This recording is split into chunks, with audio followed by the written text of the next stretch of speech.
হ্যাঁ,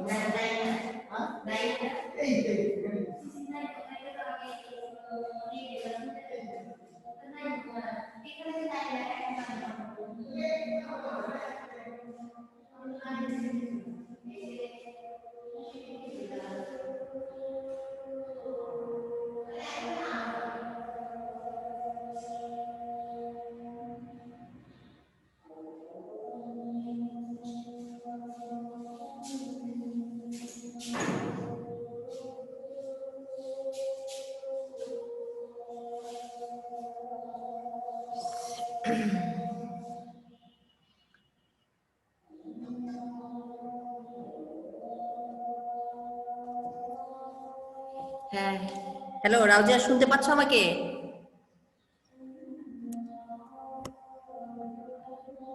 জি ম্যাম, আসসালামু আলাইকুম। ওয়ালাইকুম আসসালাম, কেমন আছো? আলহামদুলিল্লাহ ভালো আছি, আপনি কেমন আছেন? আলহামদুলিল্লাহ, আমিও ভালো আছি। কি ক্লাস হবে এখন? ম্যাম ইতিহাস। ইতিহাস, আচ্ছা ঠিক আছে। আর কোথায় সবাই? জানি না ওদের খবর। খবর জানো না? ঠিক আছে, বের করো। আজকে আমরা ইতিহাস বের করো। ইয়েতে পাইছো না? দ্বিতীয় অ্যাসাইনমেন্ট পাইছো? জি ম্যাম, পেয়েছি। পেয়েছো? কিভাবে লিখতে হবে জানো? কি ছিল প্রশ্নটা, মনে আছে? ওই যে প্রাচীন ও মধ্যযুগের রাজবংশ ও শাসন হ্যাঁ, তুলনামূলক প্রাচীন হ্যাঁ, আলোচনা করো। এটা কোথা থেকে দিয়েছে জানো? অধ্যায়ের নামও তো দিয়েছে। হ্যাঁ, চতুর্থ আর ষষ্ঠ। ষষ্ঠ, হ্যাঁ। তাহলে একটু দেখো, মিনিট চলে আসছে। ম্যাম আসসালামু আলাইকুম। ওয়ালাইকুম আসসালাম, কেমন আছো? এই তো ম্যাম ভালো আছি, আপনি ভালো আছেন? আছি, আলহামদুলিল্লাহ ভালো আছি। আমি একটু বলে দিই যে ওটা কিভাবে লিখতে হবে, ঠিক আছে? মিম আর আমরা যে দ্বিতীয় অ্যাসাইনমেন্টটা পাইছি ওইটা একটু বলে দিয়ে আমরা আমাদের ক্লাসে চলে যাব, যে ওইটা আসলে কিভাবে করতে হবে। যেহেতু বলেই দিয়েছে চতুর্থ অধ্যায় আর ষষ্ঠ অধ্যায়, ঠিক আছে?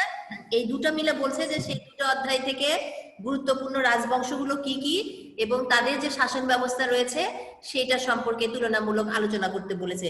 তাহলে চলে আসো একটু চতুর্থ অধ্যায়ে। ম্যাম কত অধ্যায়? চতুর্থ অধ্যায়। আমরা এটা দ্বিতীয় অ্যাসাইনমেন্ট সম্পর্কে একটু কথা বলছি, যে দ্বিতীয় অ্যাসাইনমেন্টটা আমরা কিভাবে তৈরি করব। চলে আসো চতুর্থ অধ্যায়ে।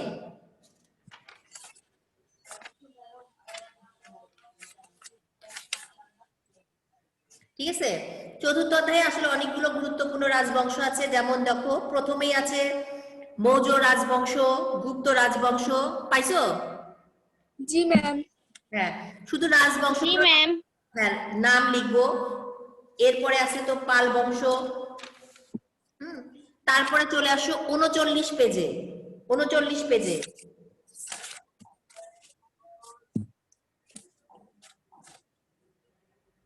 39 পেজে এসে দেখো অনেকগুলো বংশ পাইছি। খড়গ বংশ, দেব বংশ, ক্রান্তিদেবের রাজ্য, চন্দ্র বংশ, বর্ম বংশ। পাইছো? জি ম্যাম। সবশেষে আছে দেখো সেন বংশ। ঠিক আছে, এগুলো হলো আমার বংশের নাম। বলছে না যে গুরুত্বপূর্ণ বংশগুলো কি কি, তখন আমি লিখলাম যে গুরুত্বপূর্ণ বংশগুলো এইগুলো বংশ। এখন তারপরে আমরা লিখব যে প্রাচীন বাংলার শাসন ব্যবস্থা। ওইটা তুমি 43 পেজে আসো, দেখো প্রাচীন বাংলার শাসন ব্যবস্থাটা কিন্তু লিখাই আছে। পেয়েছো? জি ম্যাম। হ্যাঁ, তাহলে শুধুমাত্র শাসন ব্যবস্থা বলছে এখানে। আমরা লেখার সময় আমরা শুধুমাত্র শাসন ব্যবস্থাটাই লিখবো। পরের পৃষ্ঠায় যে কর আছে, আয় আছে, এগুলো আমার লেখার দরকার নেই, তাহলে তো অনেক বড় হয়ে যাবে।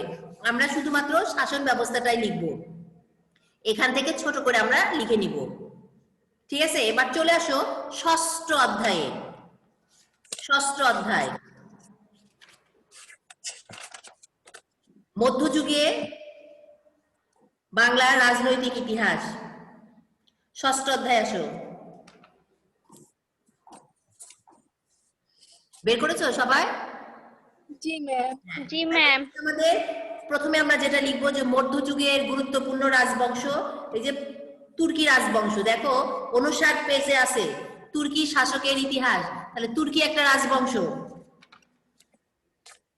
পরের পৃষ্ঠায় আসো। খলজি রাজবংশ, দেখো লেখা আছে সুলতান গিয়াসউদ্দিন ইউজ খলজি। তা আমরা তো ব্যক্তির নাম লিখতে পারবো না, আমরা বংশের নাম লিখবো। প্রথমে লিখলাম তুর্কি বংশ, তারপরে খলজি বংশ।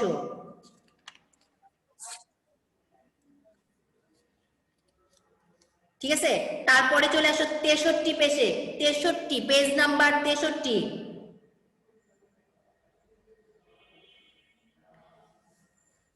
ইলিয়াস শাহী বংশ।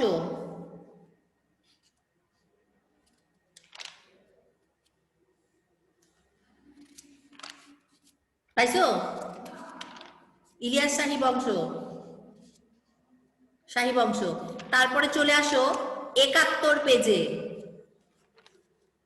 71 পেজে সর্বশেষে আমরা যেটা লিখবো 12 ভূঁইয়াদের শাসনামল, 12 ভূঁইয়া।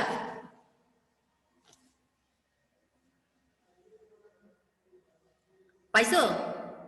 এগুলো আমরা শুধুমাত্র নাম লিখবো। নাম লিখার পরে এখন এইখান থেকে ওখানে তো আমাদের আলাদা করে দেওয়াই ছিল শাসন ব্যবস্থায়, এখানে কিন্তু শাসন ব্যবস্থাগুলো আলাদা করে দেওয়া নাই। আমি যে বংশগুলো বললাম এই বংশগুলো থেকে শাসন ব্যবস্থাগুলোকে আমাদেরকে ছোট ছোট ছোট করে লিখতে হবে। একসঙ্গেই আমরা লিখবো, আলাদা আলাদা করব না যে তুর্কি শাসনের সময় আলাদা, খলজি শাসনের সময় আলাদা, ইলিয়াস শাহী শাসনের সময় আলাদা, 12 ভূঁইয়াদের সময় আলাদা, এইভাবে না লিখে সবগুলো মিলে আমরা একসঙ্গে শাসন ব্যবস্থা লিখবো, যার নাম দিব আমরা মধ্যযুগে বাংলার শাসন ব্যবস্থা। বুঝতে পারছো রাউজা আর মিম?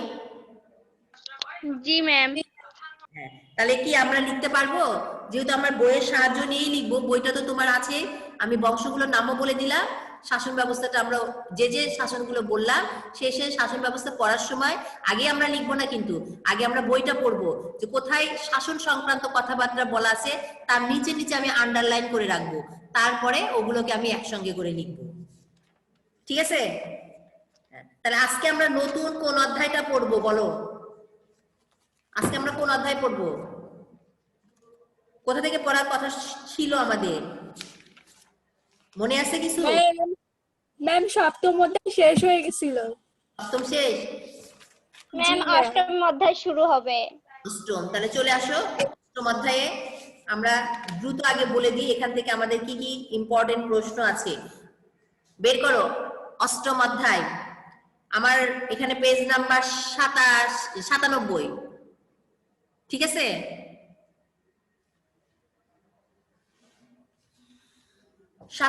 পেজ।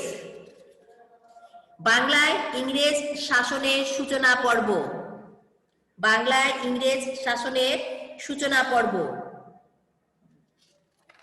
ব্যাস, এইখানে আমরা প্রথম যেটা আমরা দেখব সেটা বের করো, পেজ নাম্বার 100। পাইছো রাউজা মিম? 100 পেজ। জি জি ম্যাম। ম্যাম পাইছি। হ্যাঁ, ইম্পর্টেন্ট যেটা সেটা হলো পলাশী যুদ্ধ। এখান থেকে আমরা দুটো যুদ্ধ পাবো, দুটো যুদ্ধই আমাদের ইম্পর্টেন্ট। যদি একবার পলাশী আসে তো পরের বার অন্যটা আসবে। দাগায় রাখো পলাশী যুদ্ধ, পলাশী যুদ্ধের কারণ, পলাশী যুদ্ধ, পলাশী যুদ্ধের কারণ। ভিডিওটা আমরা অফ করে রাখি, এটা কার? হ্যাঁ, পলাশী যুদ্ধ, পলাশী যুদ্ধের কারণ, পলাশী যুদ্ধের ফলাফল, ঘটনা ফলাফল, নবাব সিরাজউদ্দৌলার পতনের কারণ। এগুলো প্রতিটা প্রশ্নই আমার ইম্পর্টেন্ট, দাগায় রাখো। হয়েছে দাগানো? আমি কি আবার বলবো? জি ম্যাম। পলাশী যুদ্ধ, পলাশী যুদ্ধের কারণ, পলাশী যুদ্ধের ঘটনা, নবাবের পতনের কারণ, পলাশী যুদ্ধের ফলাফল। এটা মোট কথা পলাশী যুদ্ধ আমরা পুরোটাই পড়বো, যা যা আছে। এটা আমাদের ইম্পর্টেন্ট প্রশ্ন। তারপরে আছে দেখো বক্সারের যুদ্ধ, বক্সারের যুদ্ধের কারণ, ফলাফল। ঠিক আছে? পরে আমরা চলে আসি, পরের পেজে চলে আসি, দেখো দ্বৈত শাসন ব্যবস্থা, দ্বৈত শাসন ব্যবস্থা। এটা আমার ইম্পর্টেন্ট প্রশ্ন, এটা আমরা বড়তেও পেতে পারি, অনুধাবনমূলক প্রশ্নেও পেতে পারি। দ্বৈত শাসন ব্যবস্থা বলতে কি বোঝো, এভাবে আসে। এরপরে দাগাই আমরা চিরস্থায়ী বন্দোবস্ত প্রথা, চিরস্থায়ী বন্দোবস্ত প্রথা বলতে কি বোঝো? তারপরের পেজে আছে দেখো, চিরস্থায়ী বন্দোবস্ত প্রথার ফলাফল। এরপরে যেটা লেখা আছে সুবিধা আর ত্রুটি। এটা আমার বইয়ে এরকম আছে, সুবিধা আর ত্রুটি লেখা আছে। যদি পরীক্ষায় অনেক সময় আসে যে চিরস্থায়ী বন্দোবস্ত প্রথার সুফল আর কুফল, সুফলটা হলো যেটা সুবিধা আর কুফলটা হলো যেটা আমার ত্রুটি, খারাপ দিক যেটা, সেটা হলো কুফল। ঠিক আছে, এই হলো আমার মোটামুটি বড় প্রশ্ন বলে দিলাম। মোস্ট ইম্পর্টেন্ট হলো পলাশী যুদ্ধ, বক্সারের যুদ্ধ। যদি একবার পলাশী যুদ্ধ আসে তাহলে পরের বার আমরা বক্সারের যুদ্ধ থেকে বড় প্রশ্ন পেতেই পারি। পলাশী যুদ্ধ, বক্সারের যুদ্ধ, দ্বৈত শাসন ব্যবস্থা, চিরস্থায়ী বন্দোবস্ত প্রথা, এই কয়েকটা আমার ইম্পর্টেন্ট প্রশ্ন। এরপরে তো ছোট ছোট প্রশ্ন আমার রয়েছে। তাহলে চলে আসো, আমরা একটু সামনের দিকে চলে আসি। চলে আসো অষ্টম অধ্যায় প্রথম পেজে চলে আসো। ইউরোপীয়দের আগমন। এখন এখানে বলছে যে সপ্তম শতক থেকে এই অঞ্চলের সাথে আরব বণিকদের ব্যবসা বাণিজ্য ছিল একচেটিয়া। তারা বাণিজ্য করত মূলত সমুদ্র পথে। 1453 সালে কনস্টান্টিনোপল ওসমানীয় তুর্কিরা দখল করে নেয়। ফলে উপমহাদেশের সাথে জলপথে ব্যবসা বাণিজ্য বন্ধ হয়ে যায়। সুতরাং প্রাচ্যের সাথে পাশ্চাত্যের ব্যবসা বাণিজ্যের জন্য ভিন্ন জলপথ আবিষ্কার করা প্রয়োজন। মূলত এ কারণে ইউরোপীয় শক্তিগুলো সমুদ্র পথে উপমহাদেশে আসার অভিযান শুরু করে। এখানে ছোট করে বলতে পারে যে কেন ইউরোপীয় শক্তিগুলো এই ভারতবর্ষে আসে, সেটাই আমরা এই প্যারাটাই পড়লাম। যে যেহেতু ব্যবসা বাণিজ্যের পথটা জলপথে বন্ধ হয়ে গিয়েছে, তাই প্রাচ্যের সাথে পাশ্চাত্যের ব্যবসা বাণিজ্যের জন্য ভিন্ন জলপথের আবিষ্কারের প্রয়োজন। আর এই কারণেই ইউরোপীয় শক্তিগুলো সমুদ্র পথে উপমহাদেশে অভিযান শুরু করে। প্রথম যেটা আসলো তারা হলো পর্তুগিজ। পর্তুগিজদের মধ্যে যে দুঃসাহসী নাবিক প্রথম সমুদ্র পথে এদেশে আসে তার নাম হলো ভাস্কো দা গামা। তিনি 1498 সালের 27 মে ভারতের পশ্চিম উপকূলের কালিকট বন্দরে এসে উপস্থিত হন। উপমহাদেশে তার এই আগমন ব্যবসা বাণিজ্য যোগাযোগের ক্ষেত্রে এক নতুন সূচনা শুরু করে। এটা আমরা অবশ্যই দাগাবো। এখান থেকে তো ছোট প্রশ্ন বা নৈমিত্তিক যেটাই বলি বা জ্ঞানমূলক, এখান থেকে আমরা প্রশ্ন পাই যে ভাস্কো দা গামা কোথাকার নাবিক ছিলেন, কত সালে তিনি ভারতের কালিকট বন্দরে এসে উপস্থিত হন, এই সাল আর এই নামটা আমাদের জানতে হবে। এরপরে বলছে পর্তুগিজরা ব্যবসা বাণিজ্যের উদ্দেশ্যে এদেশে আসে, কিন্তু ক্রমে ক্রমে তাদের সাম্রাজ্য বিস্তারের দিকে ঝুঁকে পড়ে। বলতেছে প্রথম তারা আসতেছে কি করতে, ব্যবসা বাণিজ্য করতে। ব্যবসা বাণিজ্য করতে করতে আস্তে আস্তে তারা সাম্রাজ্য দখল করতে শুরু করে, ঝুঁকে পড়ে। স্বল্প সময়ের মধ্যে ইউরোপীয় বণিকরা উপমহাদেশের পশ্চিম উপকূলের কালিকট, চৌড়ো, বোম্বাই, সালসিটি, ব্যাসিন, কোচিন, গোয়া, দমন, দিউ প্রভৃতি বন্দরে কুটির স্থাপন করে। অর্থাৎ প্রথম বলছে যে তারা আসছে ব্যবসা বাণিজ্য করার জন্য, ব্যবসা বাণিজ্য করতে করতে আস্তে আস্তে তারা সাম্রাজ্যের দিকে, কিভাবে সাম্রাজ্য বিস্তার করা যায় এদিকেই ঝুঁকে পড়লো। 1538 সালে চট্টগ্রাম ও সাতগাঁয়ে বাণিজ্য ঘাঁটি নির্মাণের অনুমতি লাভ করে। এটা আমরা পর্তুগিজদের কথা বলছি। 1579 সালে হুগলি নামক স্থানে তারা উপনিবেশ গড়ে তোলে। এর নিচেও আমরা একটু আন্ডারলাইন করে রাখি যে পর্তুগিজরা কত সালে হুগলিতে উপনিবেশ গড়ে তোলে। এরপরে শেষের লাইনে আসি। বাংলা সহ উপমহাদেশের বিভিন্ন অঞ্চলে বাণিজ্য কুঠি নির্মাণের ব্যাপারে অগ্রণী ভূমিকা থাকলেও পর্তুগিজদের বিভিন্ন অপকর্ম ও দস্যুতার কারণে বাংলার সুবেদার শায়েস্তা খান তাদের চট্টগ্রাম ও সন্দ্বীপের ঘাঁটি দখল করে বাংলা থেকে বিতাড়ন করে। কাদেরকে? পর্তুগিজদেরকে। তাছাড়া কত পৃষ্ঠা পড়াচ্ছেন? 98 পাইছো? মানচিত্র আছে না ভাস্কো দা গামার ভারতবর্ষে আগমনের পথ, পাইছো? হ্যাঁ ম্যাম পাইছি। আর নিচের প্যারায় শেষের লাইন। তাছাড়া পর্তুগিজরা এদেশে আগত অন্যান্য ইউরোপীয় শক্তির সঙ্গেও প্রতিদ্বন্দ্বিতায় পরাজিত হয়। ফলে এরা এদেশ থেকে ত্যাগ করতে বাধ্য হয়। অনেক সময় আমাদের 6 নাম্বার অনুধাবনমূলক প্রশ্নে আসে, কেন পর্তুগিজরা ভারতবর্ষ ত্যাগ করেন?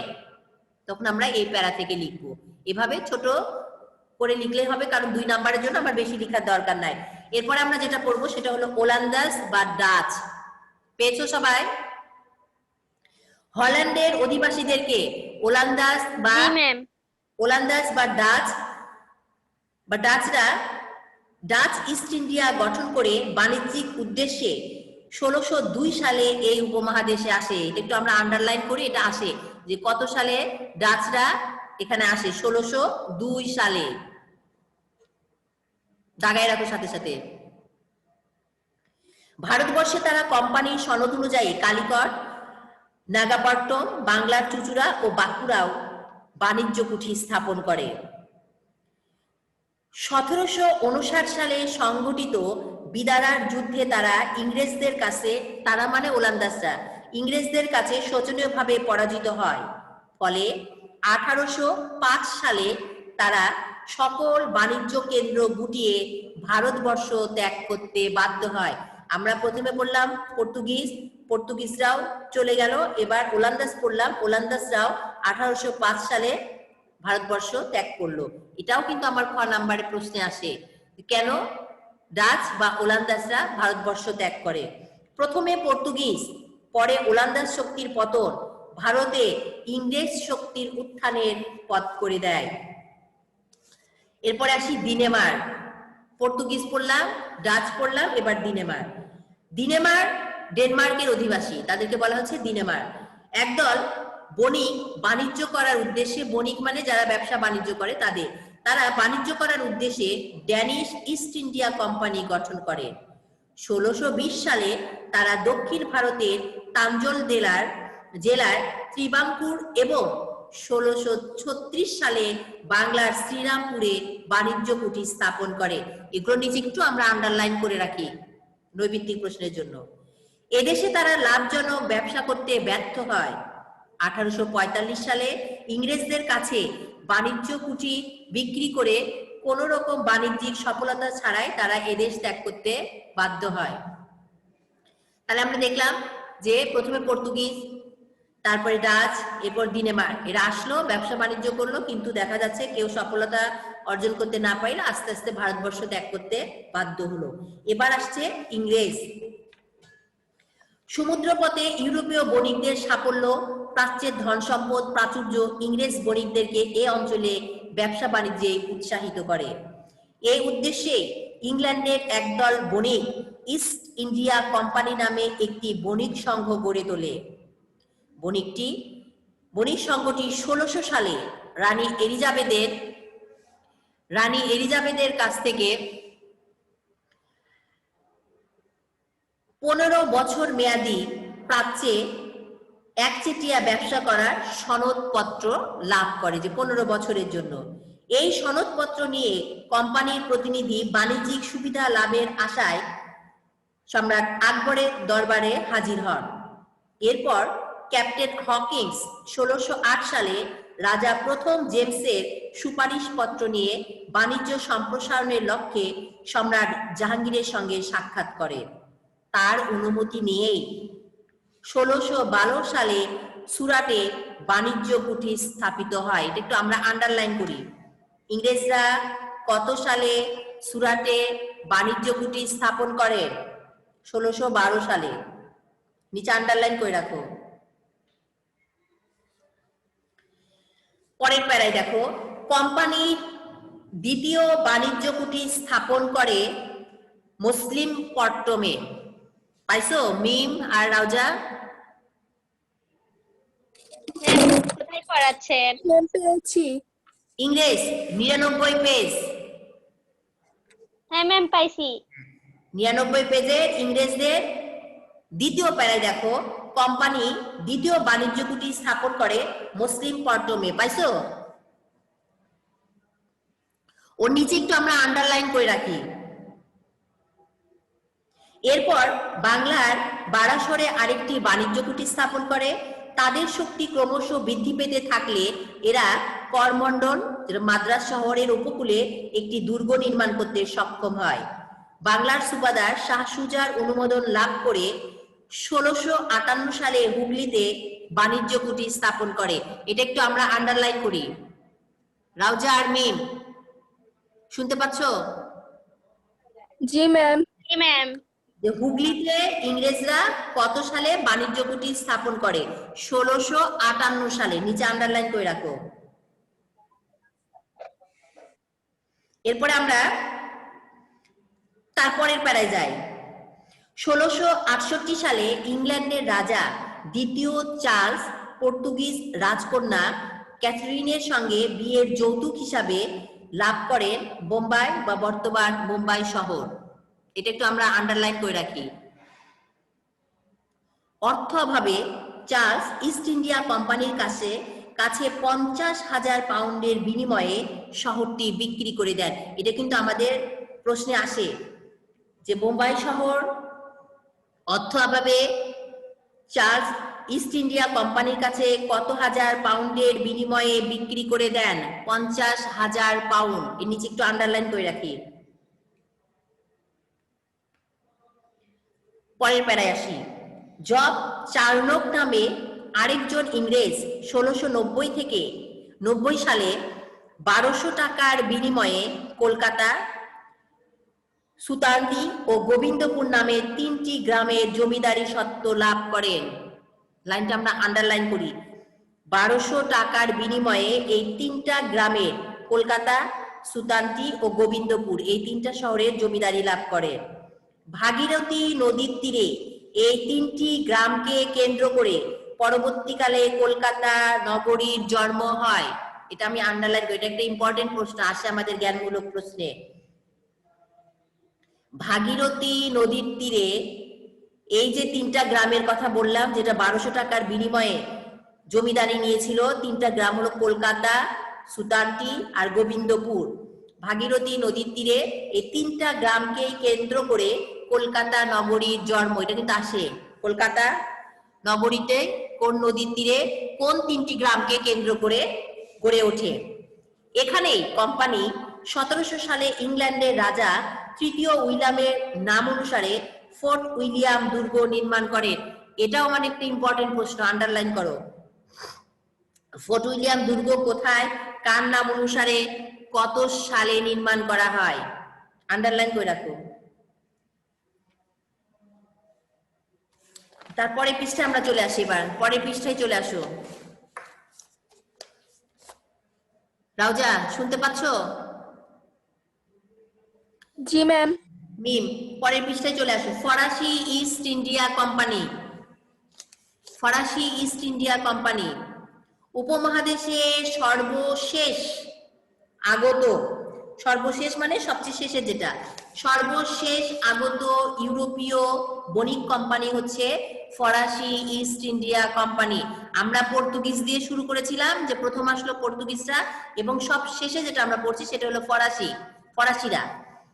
1664 সালে এই বাণিজ্যিক কোম্পানি গঠিত হয়। 1668 সালে কোম্পানি সর্বপ্রথম সুরাট এবং পরের বছর মুসলিমপট্টমে বাণিজ্য কুটির স্থাপন করে। 1673 সালে পন্ডিচেরিতে ফরাসি উপনিবেশ গড়ে ওঠে। 1674 সালের পর থেকে তারা তাদের বাণিজ্যিক কার্যক্রম বাংলায় সম্প্রসারিত করে। কোম্পানি বাংলার সুবাদার শায়েস্তা খানের কাছ থেকে গঙ্গা নদীর তীরে অবস্থিত চন্দননগর নামক স্থানটি কিনে নেয়। 1690 সাল থেকে 1692 সালের মধ্যে চন্দননগর একটি শক্তিশালী সুরক্ষিত ফরাসি বাণিজ্য কুঠিতে পরিণত হয়। 1696 সালে কোম্পানি এখানে একটি শক্তিশালী দুর্গ স্থাপন করে। নির্দিষ্ট হারে শুল্ক প্রদানের শর্তে 1693 সালে ফরাসিরা বাংলা, বিহার ও উড়িষ্যার বাণিজ্য করার অধিকার লাভ করে। পরবর্তীকালে তারা কাশিমবাজার, বারাসরে কুঠির স্থাপন করতে সক্ষম হয়। অর্থাৎ এখানেও আমার কিন্তু অনেক ছোট ছোট প্রশ্ন আছে, যে কত সালে কোম্পানি গঠন করলো, প্রথম কোথায় বাণিজ্য কুঠির স্থাপন করলো, তারপরে কোথায় বাণিজ্য কুঠির স্থাপন করলো, সেগুলো কত সালে, এগুলো আমরা সব আন্ডারলাইন করে রাখবো। সব শেষের প্যারায় আসি আমরা। ইংরেজদের ষড়যন্ত্র, কূটকৌশল, উন্নত রণকৌশলের কাছে ফরাসিরা পরাজিত হয়। বাংলার নবাবের পক্ষ অবলম্বন করায় 1757 সালের পলাশী যুদ্ধে ইংরেজদের সাফল্য তাদের আরো পর্যুদস্ত করে ফেলে। ফলে বাংলায় ফরাসি কুঠিরগুলো ইংরেজদের দখলে চলে যায়। দাক্ষিণাত্যের কর্ণাটের যুদ্ধসমূহে ফরাসি কোম্পানি পরাজিত হলে তারা এদেশ ত্যাগ করে। যেটা প্রথমে আমরা পড়লাম, এগুলো কিন্তু আমাদের অনুধাবনমূলক প্রশ্নে আসে যে কেন তারা ভারতবর্ষ ত্যাগ করতে বাধ্য হলো। সেটা আমরা পর্তুগিজদের ক্ষেত্রেও পড়লাম, ডাচদের ক্ষেত্রে পড়লাম, আবার এখানে আমরা ফরাসিদের ক্ষেত্রেও পড়লাম যে কেন তারা ভারতবর্ষ ত্যাগ করতে বাধ্য হয়। এটা আমাদের অনুধাবনমূলক প্রশ্নে চলে আসে।